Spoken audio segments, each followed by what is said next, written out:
they're scrolling as I'm talking. So there's a timeline issue that I'm going to be addressing. So if there's a long pause in between some of the words, that's why. So I'm just going to tell you guys that up front. I'm going to share my screen. Here's the defense. There it is. Can you guys all see my presentation? It's a PowerPoint? Yes. Yes. All right. So I'm going to put it from beginning, and hopefully this will work with all of the timing. All right. Good morning. Thank you all for being here this morning. I'm Denise Smith, as most of you know, and I'm really pleased to be here to share my defense and capstone from the Masters of Science in Leadership for Sustainability program at UVM Rubenstein School. A few of you have been with me since the beginning of this program, and others joined along as I worked through the implementation of the final project. And to all, I just feel tremendous gratitude that really extends beyond a simple thank you.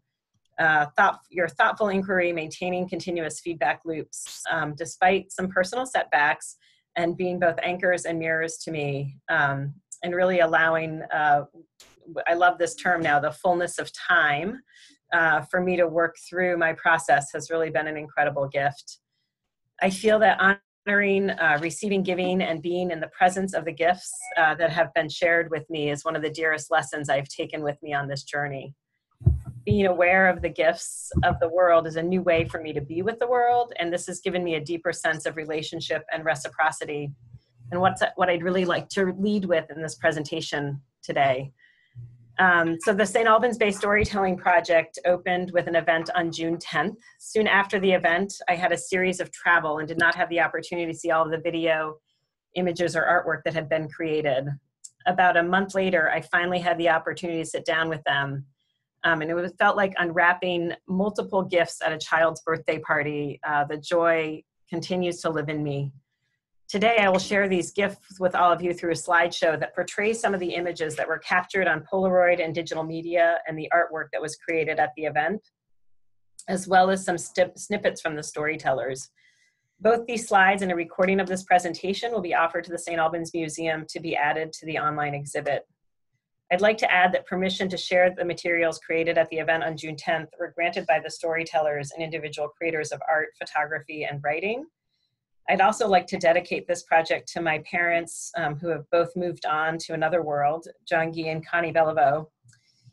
Dad, for your fascination with the structures of bridges that led us on many adventures where I discovered my love of water and the beauty that exists in the world of rivers, lakes, and oceans. And Mom, for your teaching of how love can be like water, abundant and giving and unconditional. I'd also like to honor my children, Mackenzie, Duffy, and Nellie, for the gift of giving me the opportunity to love unconditionally. So a little bit of context here. The story begins with a big question I was asking myself about the power dynamics that exist in what I fondly refer to as water world. It's a place where politics, economics, science, and love and well-being of people and place intersect around Lake Champlain and other impaired watersheds in Vermont. Having served in a regional role in this work and bearing witness to the dialogue that was transpiring and even participating myself, and through the work that I was doing with MLS, I started noticing patterns in how the dominant cultural narratives were impacting change-making strategies that were creating linear and binary problem and solution-based models that did not consider all of the ways of knowing about a place or even giving voice to those with differentiated lived experiences. I was curious if dominant narratives about these issues could be surfaced, and if people who are often on opposite ends of an issue could begin to see themselves in the experience of others and find value in coming together for the health and well-being of all. I was curious if I facilitated an event so people with different perspectives had an opportunity to share their stories about their experiences in a public setting about their relationship with Lake Champlain, specifically St. Albans Bay. Could there be shifts to the dominant narratives, and could the stories of the people who live here be nurtured? I myself was often responsible for organizing events where dominant narratives were given status, and local lore, differentiated experiences, or knowledge from people with lived experiences were silenced, or the events themselves were structured in such a way where information flowed in only one direction. The three main questions this project explored were: can an intentionally designed storytelling event be a strategy for remembrance, inquiry, and individual expression about relationship to place? Can the conditions be created to shift the dynamics of power and community by giving status and voice to individuals with differentiated experiences of St. Albans Bay? Can a project be intentionally designed with reciprocity as the main design aesthetic in order to curate reciprocal and authentic relationships between different segments of the community and between scientists and community members? This project explored and encouraged performative and non-performative storytelling methods as a way to change the conversation around St. Albans Bay and honor the wisdom of the people who live in the ecosystems of St. Albans Bay. The project featured extensive collaboration among community partners and the University of Vermont Rubenstein School to explore storytelling methodology as a strategy for building reciprocal relationships and effective communication between different segments of the local population, as well as between the scientists and community members.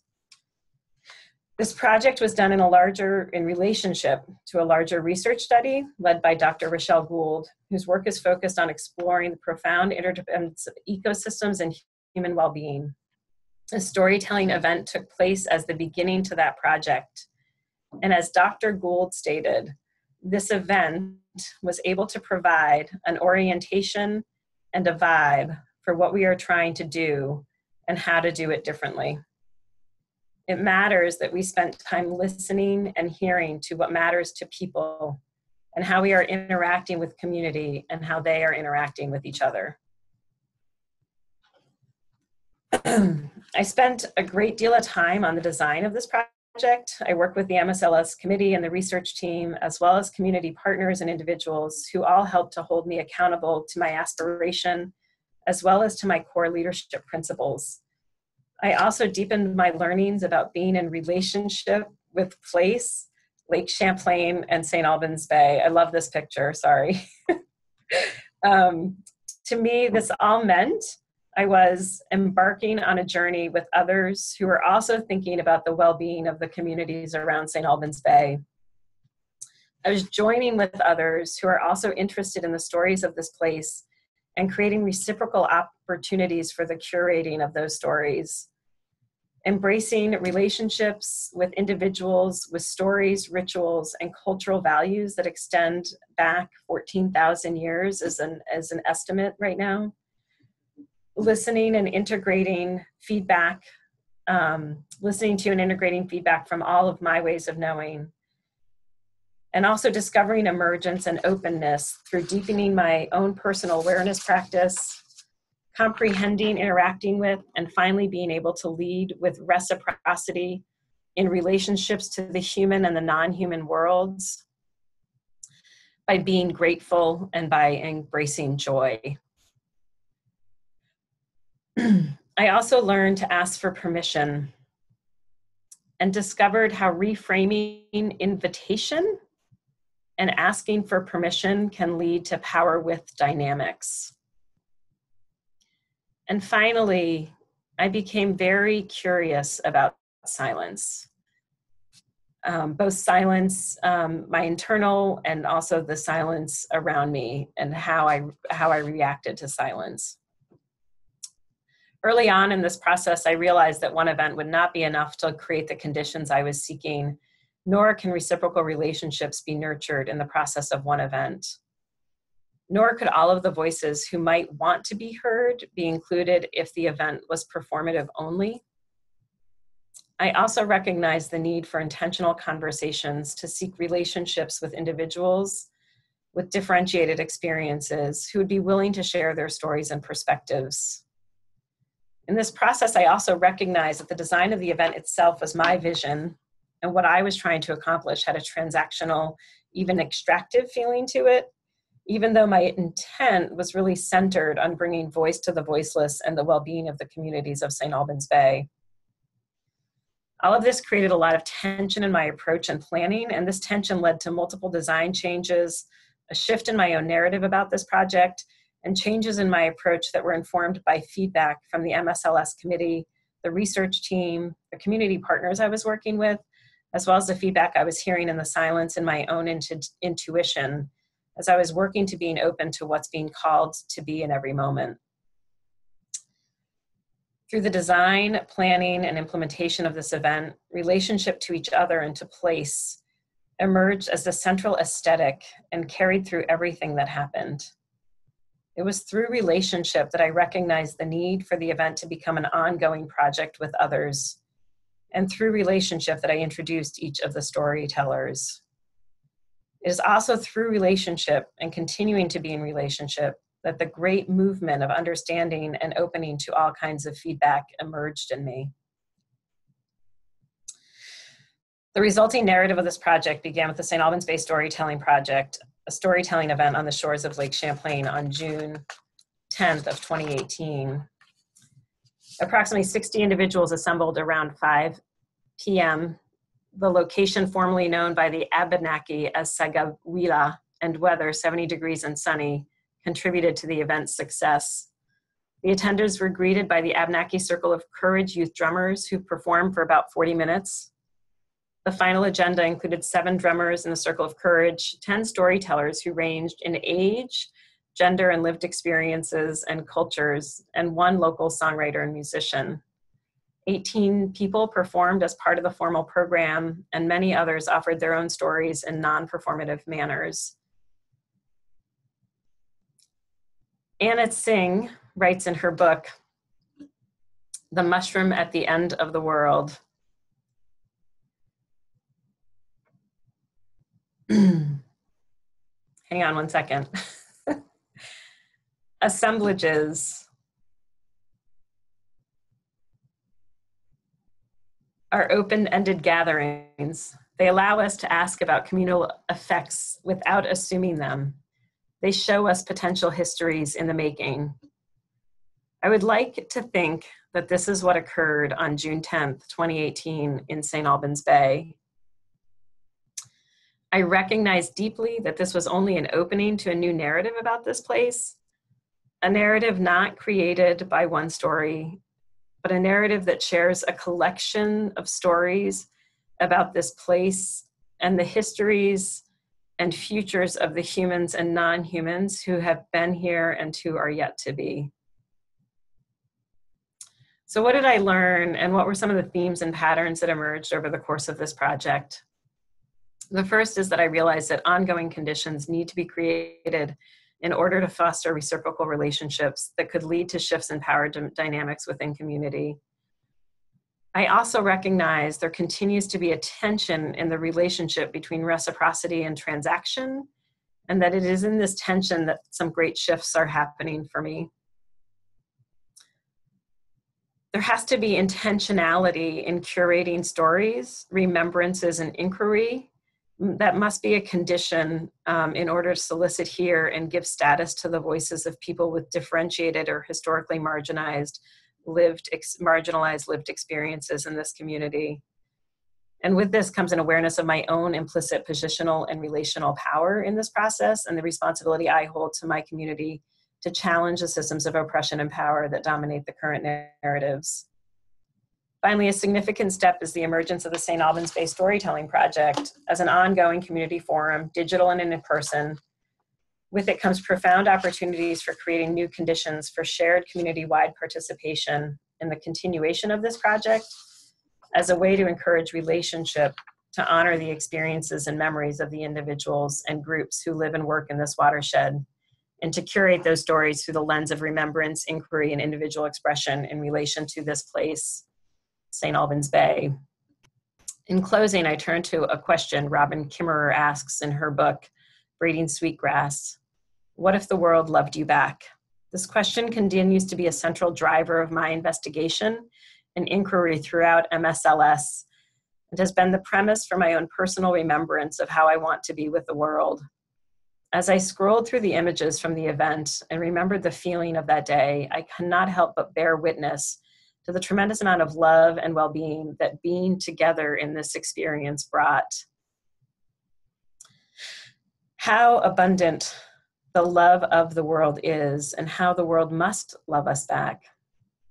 Eve Ensler, for me, captures the love I feel when I think about the world loving me back She writes, "Love is something rising and contagious and surprising.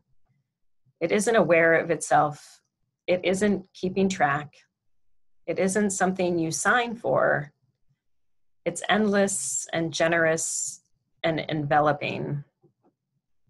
It's in the drums, in the voices, in the bodies of the wounded, made suddenly whole by the music, by each other, dancing." How do we begin to recognize our love for each other, this place, and the love that the world has for us? I would like to give the final word to my friend, Brenda Peretta Gagne, the leader of the Abenaki Circle of Courage. I followed up with her a few weeks after the event to get her perspectives and thought on the event.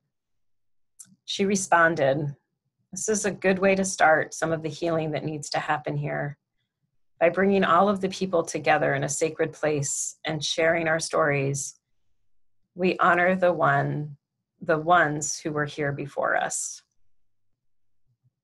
Thank you all for your attention. I'm really grateful for my relationship with each of you, for the incredible learnings and shifts that have happened for me on this journey. And I guess I'd be interested in any feedback, questions, or any remarks that anybody has.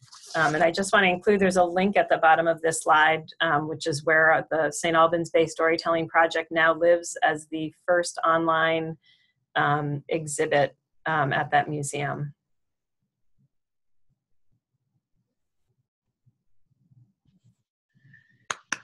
Thank you. I know everybody's on mute, but I can see them all clapping, Denise. Do I escape this thing? Stop share? Yeah, exactly. Okay, cool. All right, good. Awesome. Well, thank you for a lovely presentation. We've got time, about 10 minutes for questions, responses, reflections.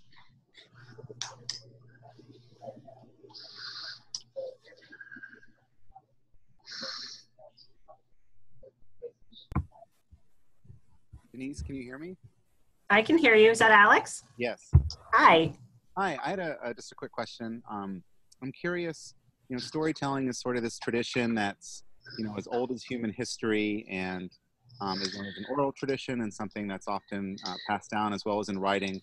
I'm just wondering how you see the balance and maybe some of the tension between that tradition and emergent media and the fact that we can now use artwork and photography and song and some of the emerging digital technologies to tell stories as well.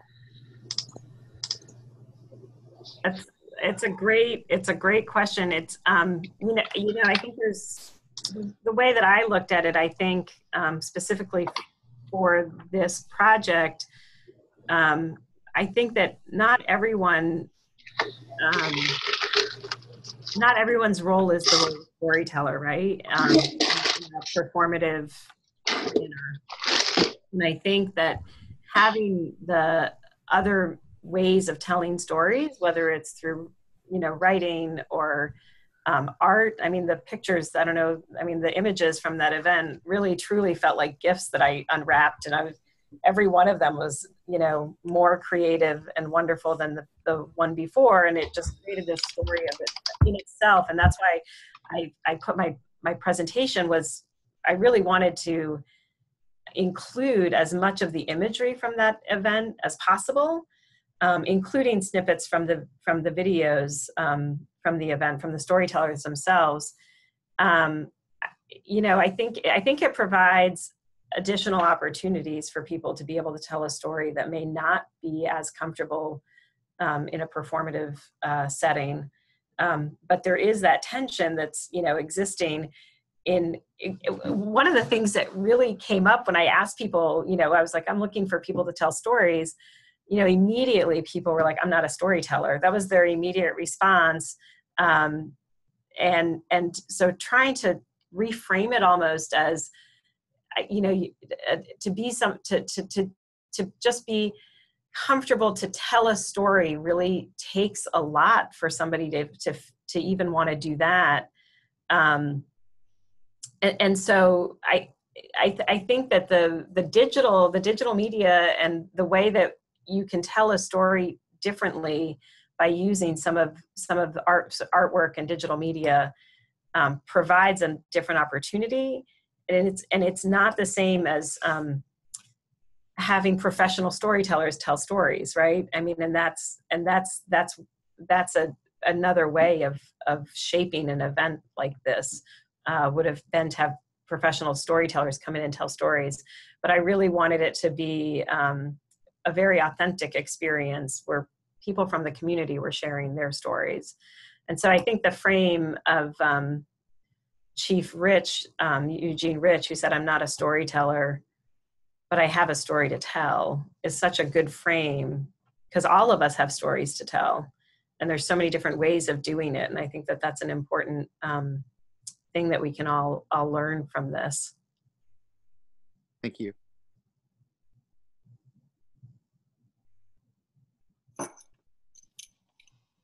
More questions?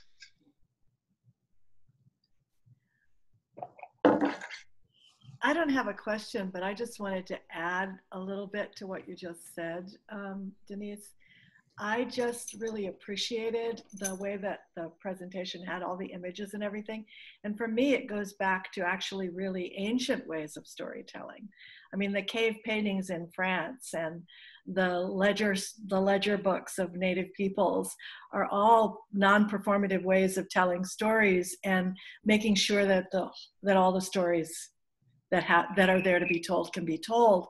So this felt, it felt whole in a very different way than just having the people who are like professional storytellers there and recapturing some of the of older ways of coming to story. So thank you.